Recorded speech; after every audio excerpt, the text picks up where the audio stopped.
Bomb രാഷ്ട്രീയം വീണ്ടും ചർച്ച ചെയ്യപ്പെടുമ്പോൾ വർഷങ്ങൾക്ക് മുൻപ് അതിനിരയായ ഒരാളുണ്ട് ഇപ്പോൾ തലസ്ഥാനത്ത്. അമാവാസി എന്ന ഇന്നത്തെ പൂർണ്ണചന്ദ്രൻ. വർഷങ്ങൾക്ക് മുൻപ് കണ്ണൂരിൽ വച്ചാണ് സീറ്റിൽ ബോംബ് കയ്യിലിരുന്ന് പൊട്ടി ഒരു കൈയും കണ്ണിന്റെ കാഴ്ചയും നഷ്ടമായത്. ഇന്നും ആ കറുത്ത ദിനത്തെ ഓർത്തെടുക്കുകയാണ് മലയൻകീഴിലെ സായി കൃപ എന്ന പുതിയ വീട്ടിൽ പൂർണ്ണചന്ദ്രൻ.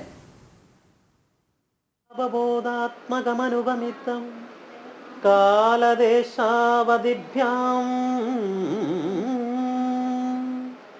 നിർമുക്തം നിത്യമുക്തം. ബോംബ് രാഷ്ട്രീയത്തിന്റെ ജീവിക്കുന്ന ഇരയായ തമിഴ്നാട് സ്വദേശി അമാവാസിയെ കേരളം അത്ര വേഗം മറക്കില്ല. കണ്ണൂരിലെ ബോംബ് രാഷ്ട്രീയത്തിന്റെ ഇരയായ അമാവാസി ഇന്ന പൂർണ്ണചന്ദ്രനാണ്. ഓർമ്മകളിൽ ഇന്നും 98-ലെ ആ കറുത്ത ദിനം ഓർക്കുമ്പോൾ പൂർണ്ണചന്ദ്രന് ഭയമാണ്. അപ്പം കല്ലിക്കണ്ണില് ഒരു ചെറിയ ചാക്കുമായിട്ട് ചേട്ടനോടൊപ്പം തന്നെ കൂടി നടന്നിങ്ങനെ പോവുമായിരുന്നു. കല്ലിക്കണ്ണിൽ തൂവക്കെന്ന് പറയുന്ന സ്ഥലത്തേക്ക്. അപ്പോൾ തൂവക്കുന്നാണ് ഈ സ്റ്റീൽ പാത്രം കിട്ടുന്നത്. അപ്പം ഇടത് സൈഡിലായിട്ട് ഒരു 5-6 കട ഉണ്ടായിരുന്നു. ആ കടയിൽ നിന്നാണ് ഒരു സ്റ്റീൽ പാത്രം കിട്ടുന്നത്. അതെടുത്ത് ചാക്കിലിടുന്നു. നേരെ കല്ലിക്കണ്ടി, തൂവക്കുന്ന് കല്ലിക്കണ്ടിയിലേക്ക് വരുന്നു. ഒരു 2 കിലോമീറ്ററേ ഉള്ളൂ അവിടുന്ന്. അവിടെ നിന്ന് ഉമ്മറക്കട ആക്രിക്കട ഉണ്ട്. ആ ആക്രിക്കടയിൽ നിന്ന് ചുറ്റിക്കെടുക്കുന്നു. ഇടത് കൈ കൊണ്ട് പിടിക്കുന്നു. ആദ്യം ഒരടി, രണ്ടാമത് വീണ്ടും ഒരടി. അപ്പോൾ ഒരു ചെറുതായിട്ടൊന്ന് അടപ്പ് തുറന്നു. മൂന്നാമത്തെ അടിക്ക് വലിയ ശബ്ദത്തോടു കൂടി അത് പൊട്ടി തെറിക്കുകയും ഈ കൈപ്പത്തി അപ്പം തന്നെ അങ്ങ് ചിതറിപ്പോവുകയാണ് ചെയ്തത്.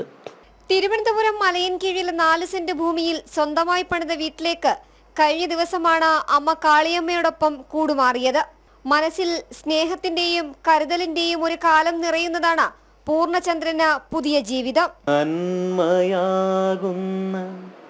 കാന്തി കാണുവാൻ കണ്ണിനാകേണമേ,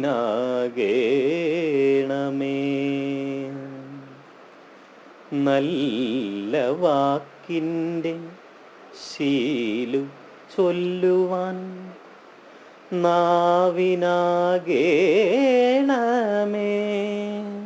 അന്നവും വസ്ത്രവും നൽകിയ സായി ഗ്രാമത്തിന്റെ ഓർമ്മയിൽ സായി കൃപയിൽ താമസിക്കുമ്പോഴും പൂർണ്ണചന്ദ്രൻ പറയുന്നുണ്ട് അക്രമ രാഷ്ട്രീയം വേണ്ടെന്ന്.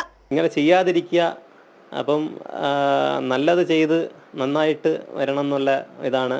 അപ്പം ഇങ്ങനെ കാണിക്കാതിരിക്കുക, മറ്റുള്ള ആൾക്കാരോട് ഈ ക്രൂരത കാണിക്കാതിരിക്കുക. ഇനിയെങ്കിലും ഇങ്ങനെ സംഭവിക്കാതിരിക്കട്ടെ എന്ന് ഞാൻ പ്രാർത്ഥിക്കുന്നു ദൈവത്തിനോട്.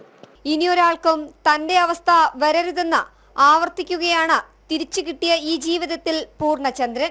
ജനം, തിരുവനന്തപുരം.